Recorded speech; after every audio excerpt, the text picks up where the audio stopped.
Oh my, so forward. Forward? I open my mouth to apologize when he suddenly grabs my hands and tugs me down to the bed. Oh my. Oh my, indeed.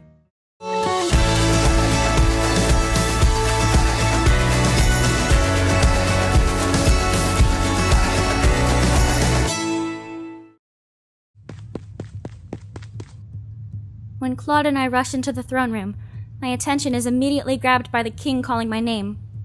Elion! He's still bound to the throne, though. His gag is removed. A rush of relief floods through me. He's alive. He's alive and he remembers me. My gaze is drawn to the two men battling at the base of the throne. Their swords are locked together in a stalemate. Alcaster and... Fritz! What has happened here?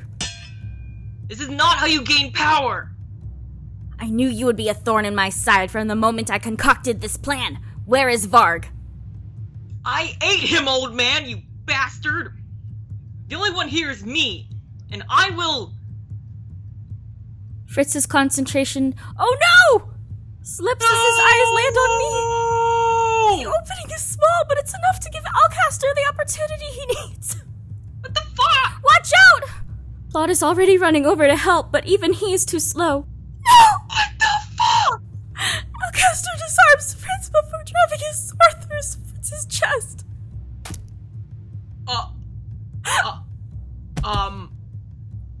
He's your own son! What the fuck? No! What the fuck? Alcaster pulls the sword out of Fritz's chest just fast enough to deflect Claude's attack. As Claude drives Alcaster away from the throne, I rush to where Fritz is collapsed to the ground. No. Eyes are already growing glassy. This is not a good end. Fritz! I lean over him. There's so much blood. I glare at Alcaster. How could you do this to your own son? Anyone in my way will meet my sword. Blood does not matter. You are a fucking despicable bastard, and I can't wait for you to die.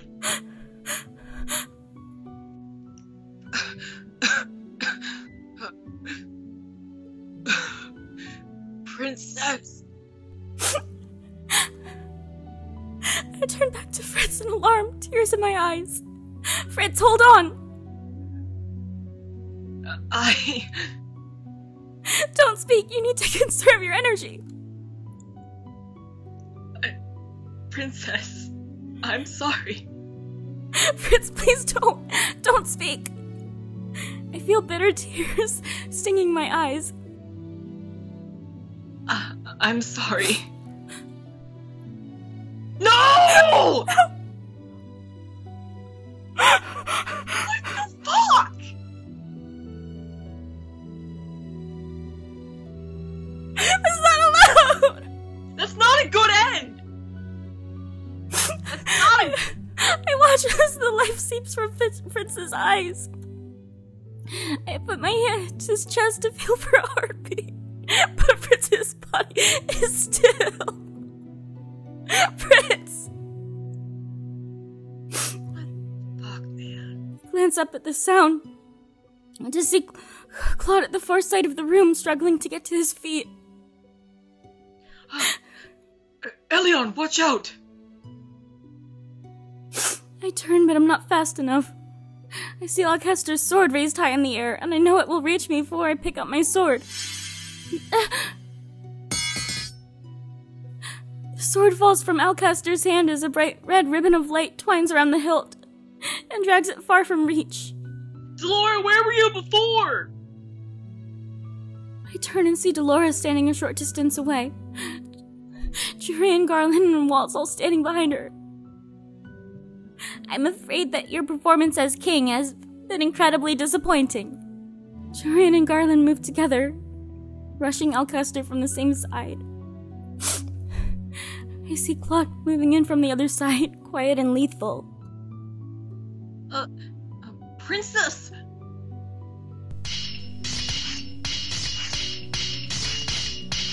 Waltz and Delora rush over to me as the fighting continues. Alcester has reclaimed his sword and is trying to evade attacks from 3 different swords at once. The king, Waltz nods at me, his gaze lingering on Fritz. As his expression becomes solemn. He walks off to the throne, while Delora kneels beside me.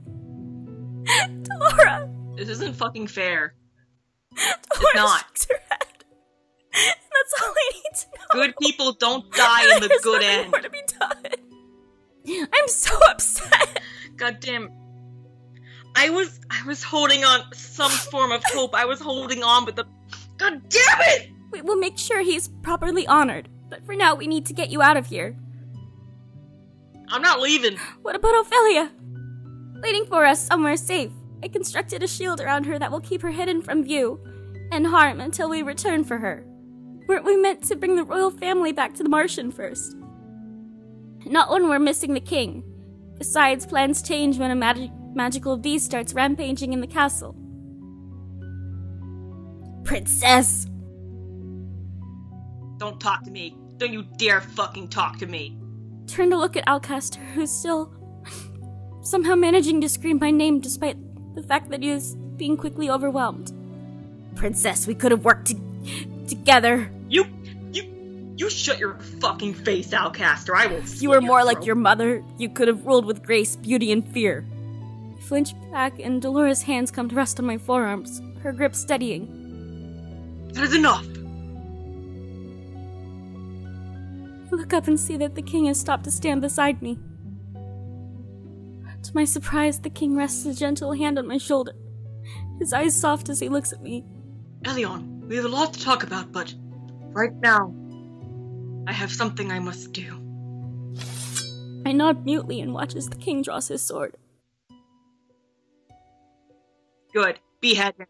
Behead him right now. Do it. Do it. Do He makes it. his way to Alcaster. Jurian, Garland, and Claude step back from where they forced Alcaster to one knee. You are a traitor lacking any honor, Alcaster. You were the one that lacked honor. A ruler must have the people beneath his thumb. A ruler must lead people, not suffocate them. His oath to the king is to protect them.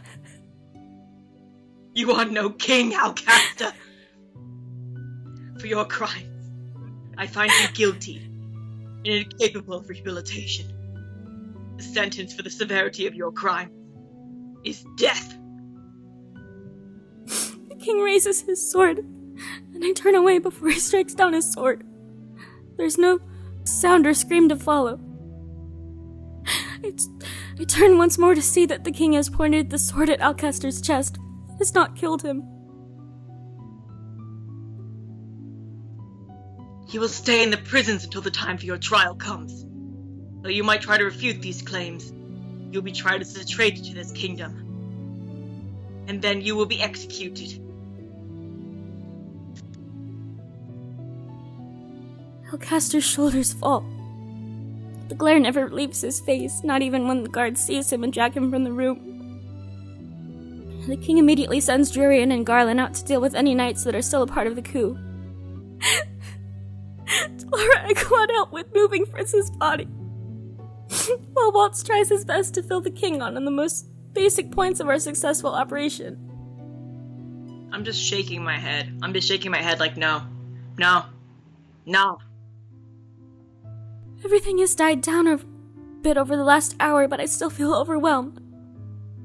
I glance at Waltz and the king, who are still speaking.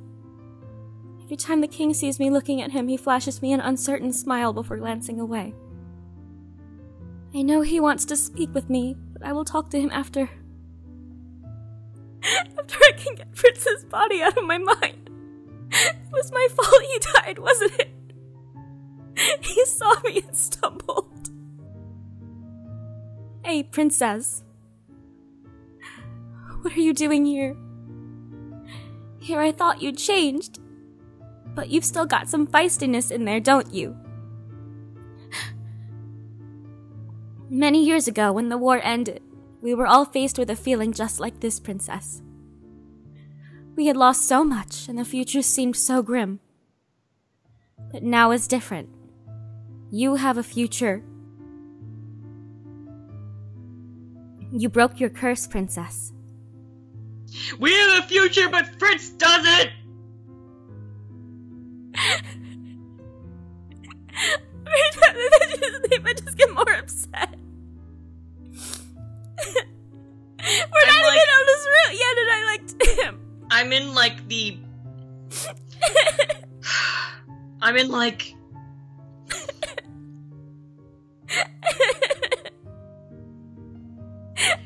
Anger denial?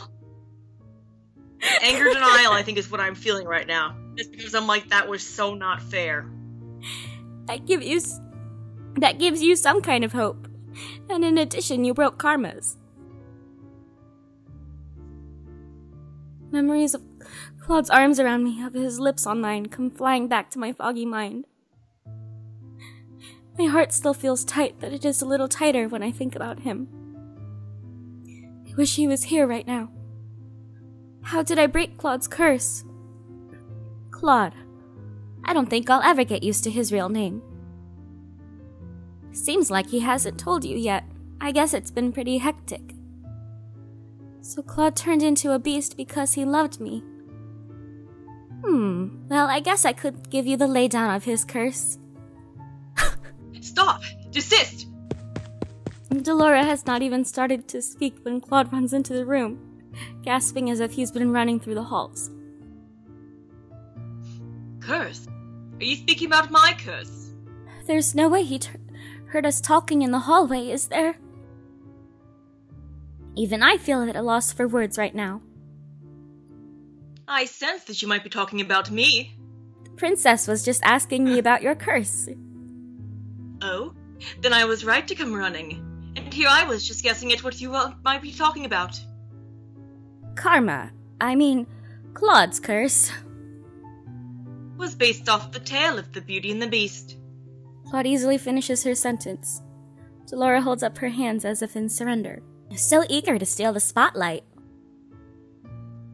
Well, you are talking about me after all. You always told me that your curse was just the Beauty's curse, though. Well, yes, because the other half was a little difficult to explain, wasn't it? I still called it. You know what, if nothing else, what gets me through right now is that I called that. He has a point. Though I think he might have been able to save us all some trouble if he hadn't been so secretive about his curse. He really must have been scared that I would shun him. Allow me to explain, Princess. In the fairy tale, a prince of a kingdom is transformed into a beast because his heart is cold as ice. Sounds familiar to a certain icy princess, eh? Just trying to lighten the mood. You can't lighten the mood! Prince is dead! Claude sighs. Claude! Claude! I would call Elion something far more flattering, like sad. My sweet beloved. We were talking about your curse. Oh, right. Well, anyway, the witch who cursed the prince in the tale tells him that he has to learn to love and be loved before the petals of a rose completely fall off. A rose? Yes. She gives him a rose and he keeps it protected under a glass. Some time passes and the rose continues to wither away. A maiden finds the beast and eventually the two fall in love. At the end of the tale, she confesses her love to the beast, and he transforms back into a human. By confessing, I saved you. But his curse was different from the tale. I know what you're thinking, that my curse was somewhat different. It was more complicated. The witch made it so that I was both Beauty and the Beast. She said it suited me because I was so vain. The witch constructed a very roundabout curse. Any woman who falls in love with me as the Beauty, and when I transformed into a beast, the enchantment would break, and they would become terrified of me. I doubt Claude ever thought he would break his curse. The love women felt for him was cursed, while he was cursed was always fake. How could that kind of love hold strong when he turned into a beast if it was never true to begin with? Then you came along, Princess. I bet he'd just about given up hope and was waiting for you to dispel the curse on your birthday, but now here you both are. But the Ice Princess in love? What a miracle. I turn away embarrassed. It is not a miracle. I'm very glad I met you, Elion. Lady Dolores' words are the truth. I had just about given up hope. I never had any hopes of breaking my curse. I had thought that the only way to fix it would be to have you dispel it on your birthday. But then I came to know you and... He fell in love, a fairy tale indeed. You started out frowning at everyone and everything. You've come a long way, princess. Congratulations. You turned out to be a pretty okay princess. You know, that's nice and all, Delora, but it's only been an hour. And you turned out to be a pretty okay witch. Do my ears deceive me? A compliment from our little witch. You look so surprised, but you'll be the new bearer of our crystal real soon, princess. I expect good things from you. Right. I almost forgot about that part. I'll try my best. Yet another miraculous proclamation from the little witch. Will the surprises never cease?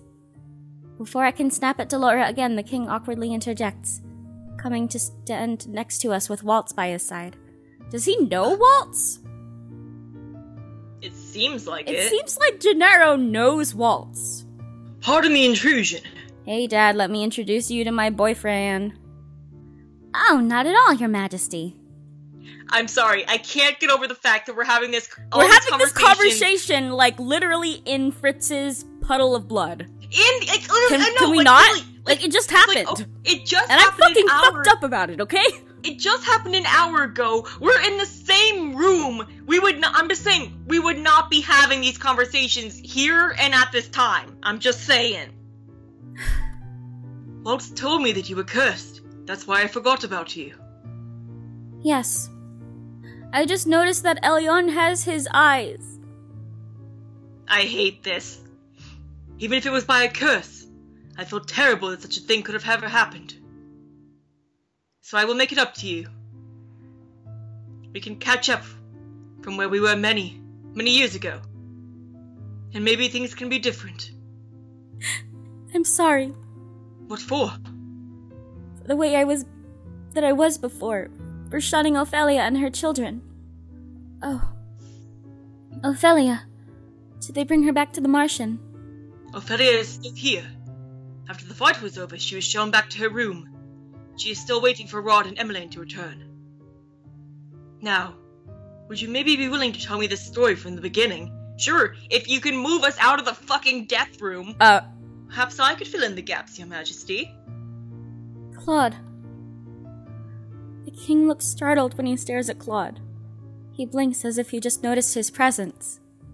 Oh, and you are? Claude elegantly bows before the king.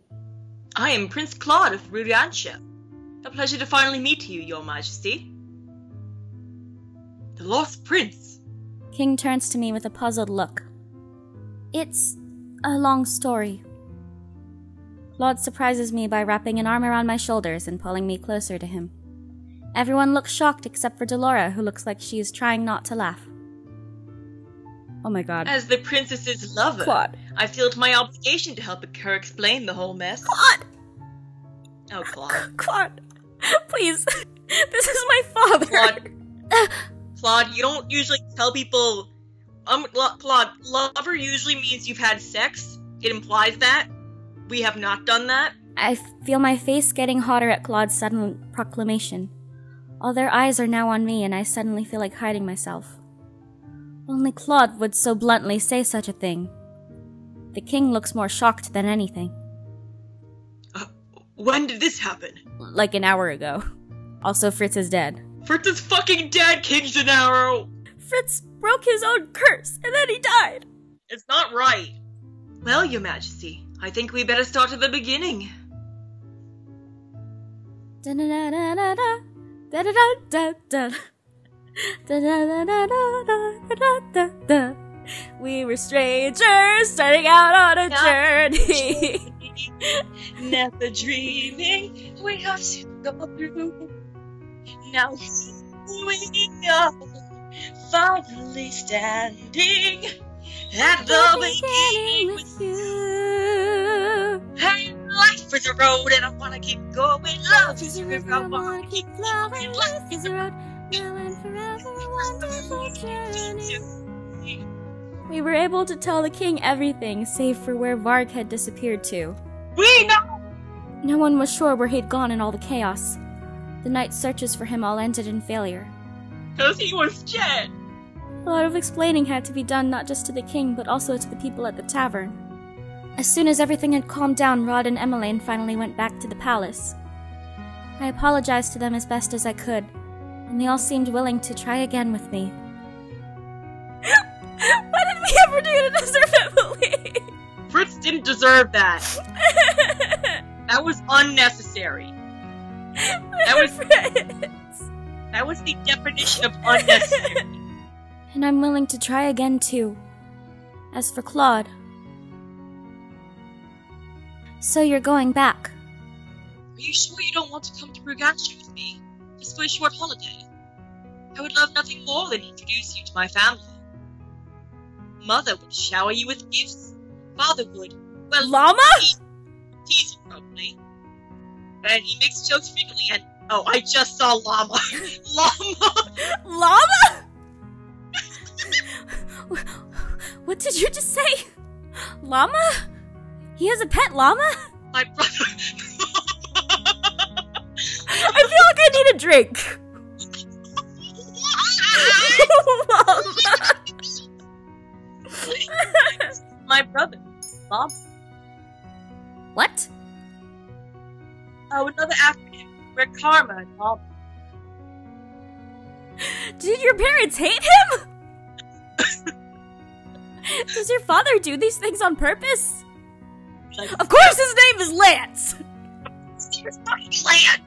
Lance! Lance! I told you he likes chips. My brother's real name is Lance. I was going to bring you back and introduce the two of you. And you could tell my little brother how very charming I am. Is it just my imagination, or is there a glimmer of competition in his eyes? As much as I would like to meet your family. You have your own obligations here. And you need to let your family know that you are safe and alive. But the thought of being separated from you... Claude sighs before he leans down and plants a kiss on my forehead. I'll miss you. You won't be gone that long.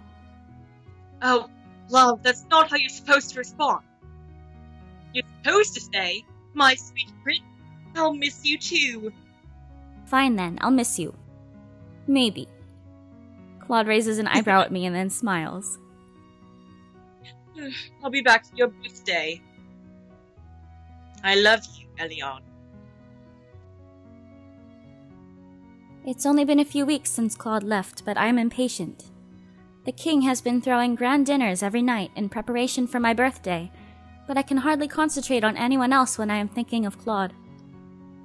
I told him about all of the smaller birthday celebrations. I thought he would be here for them. My birthday's in a few days. When will he come back? I've tried to make myself busy, mainly by continuing my sword practices with Jurian and Garland, who have both rejoined the Order of Caldera. Every time I'm around the knights, I think of Fritz. Oh, fuck this. I shall bring some new flowers tomorrow. God damn it. It's real. If Claude would just return already, we could go pay our respects together. Okay. Hello, Elion, my love, my sunshine, my beautiful betrothed. Claude! I shake my head. I'm back, baby! And try to gather my thoughts. First of all, you did not knock. Second, we are not engaged. We may as well be, don't you think? At the very least, knock before you come in. I was still worried I would come in on you in the middle of changing. Would you have minded so terribly? Yes! Oh, it's worth saying those things to you just to see you blush. Why are you even here? His arrival is so sudden, and I had absolutely no time to prepare. Claude sighs dramatically. Oh! You didn't want me back here? No, I mean, you did not even write to say you'd be back today. I just wasn't expecting you. I did say I would be back for your birthday. I'm a man of my word. Should I have stayed out longer? No! No, of course not. I grumble as Claude walks over to my bed, grinning. He sits down on the bed next to me and wraps an arm around my waist, pulling me closer. I sigh out and lean my head on his shoulder. It is a startling contrast to what it used to be. Before, if I touched him, he would flinch and turn away from me. Now he is always right next to me. Claude's whole body seems to relax when I tentatively wrap my arms around him and hug him back. I knew I would miss you, but it was really terrible being away from you. But you enjoyed the time with your family. I did, and my brother was very frustrated that I spoke about you almost every hour of the day. Oh, Claude. How could you have that much to say about me? Oh, I felt that I didn't have enough time to list off all of your virtues. I nudge him in the arm, but he just grins at me. A glint from Claude's pocket catches my eye, and I flush proudly when I notice the rose locket. Looking at the locket makes me think back to that night when he transformed back into a prince. Lost in thought, are we? I was just noticing the locket. You still carry it around with you. Of course I do. It has become my most valuable possession. He pulls the little locket out and pops it open. I'm startled when I see the small sheet of paper with my own words on it. My message to him is still there. Claude smiles as he reads the words aloud. A normal rose would have withered, so I offer this one instead, in heartfelt thanks. I say nothing when he turns to look at me. Oh, your cheeks are red again. Your embarrassment is adorable, darling. I'm not embarrassed. I just didn't think he'd keep the words in there, or that they would ever mean so much to him. Yes, of course. You just have exceptionally rosy cheeks, hmm?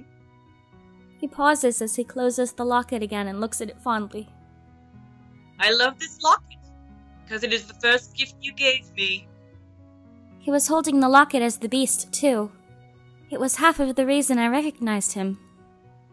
I jump as Claude gently taps my nose with his finger. Oops, got your news. This locket isn't going anywhere anytime soon, I can assure you. I smile as he winks at me. Anyway, allow me to pull you back to the present. Since I promised you no more secrets, let me tell you something. Oh? Claude looks away from me, his eyebrows furrowing, and I frown. I hope it's nothing serious. I'm so nervous about sitting down to dinner with your father tonight. You're nervous? I start laughing without even meaning to. You're laughing at my painfulness? He pulls me closer and kisses the top of my head. But you're too flamboyant to be nervous. I'm confident, princess, not flamboyant. There's a difference. And I do not see it, Claude. Right.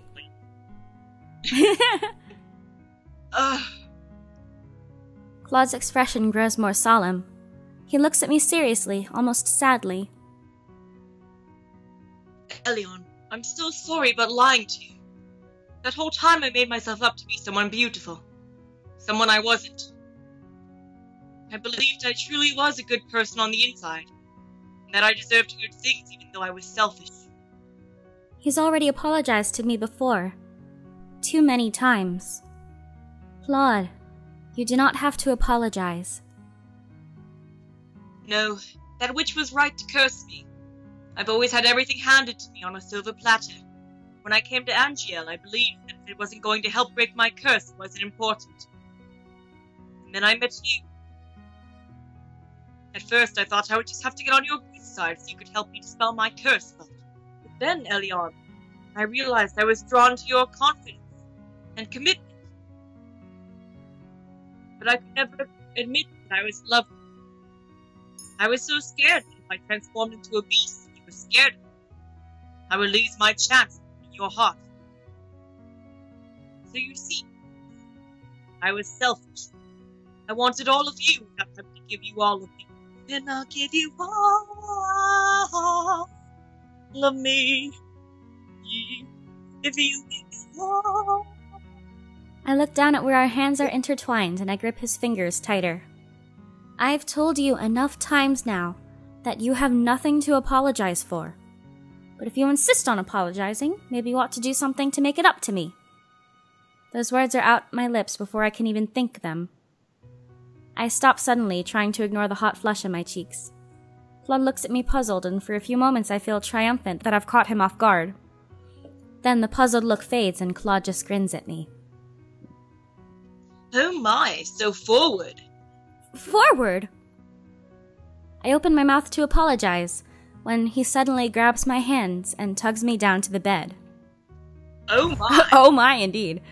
The instincts Claude taught me in my sword fighting are quickly overwhelmed by my surprise, and in no time at all he has me pinned down to the bed, and is looming just above me, smiling.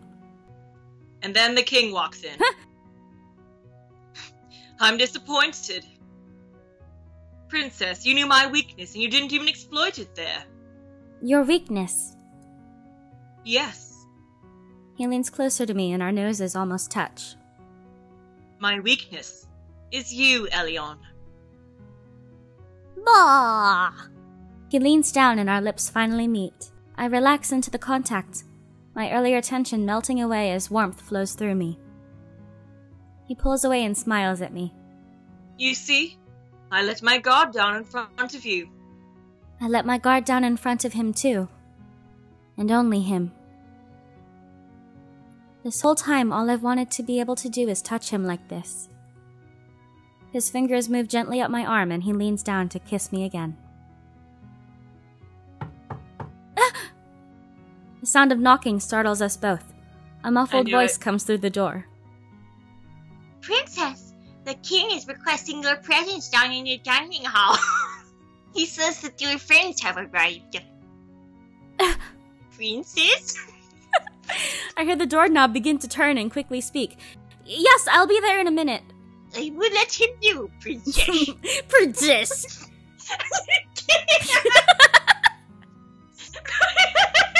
I started doing it and I was like, oh no, I have to commit. Just commit. Oh, that's the curse. Now this, cock-blocked. It is as if the world is conspiring against us. He kisses me once more on the forehead, before slowly sitting up and running a hand through his hair. I catch a mischievous look in his eyes as I smooth down my own ruffled hair. Don't worry, Jon. We'll just finish this later. I feel my cheeks flush. You say such uncouth things! Claude chuckles, before he stands up and offers his hand. I take it and smile up at him. I love you, Elion. And now I'll get to say it as many times as I like. I love you too, Claude. I stand up on my toes to plant a quick kiss on his lips before heading to the door. Let's go, Claude.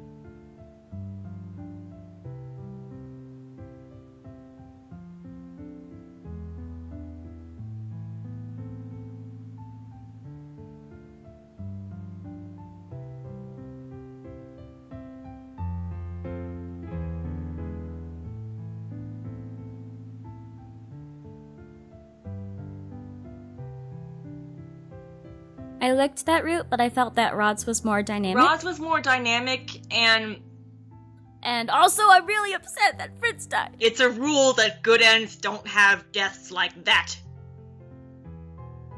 I'm like, if anything, I'm like, if you had to, I probably, well, I don't know. I shouldn't say that. It might be in the true route then. I've jinxed us. I've ruined us. I was trying to say that, like, if you were gonna do something like that, you would put it in the true route usually. I'm sorry, it was just so unnecessary. Like, nothing led up to that. Really.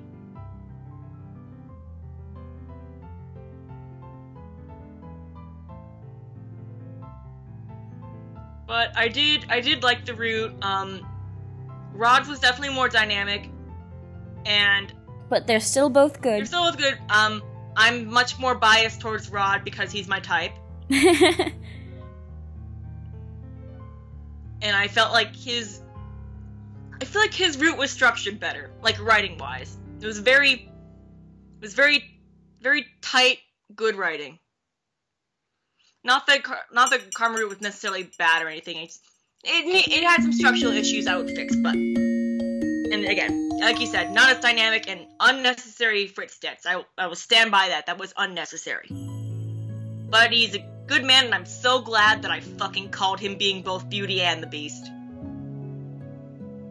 Well, guys, that was Cinderella Phenomenon on Karma's route. Phenomenon. Do do do do. Phenomenon. Do do do do. Phenomenon. Do do do do do do do do do do do do do do do. And now we have Karma unlocked on the screen too. Yeah, and guess who's up next? It's me.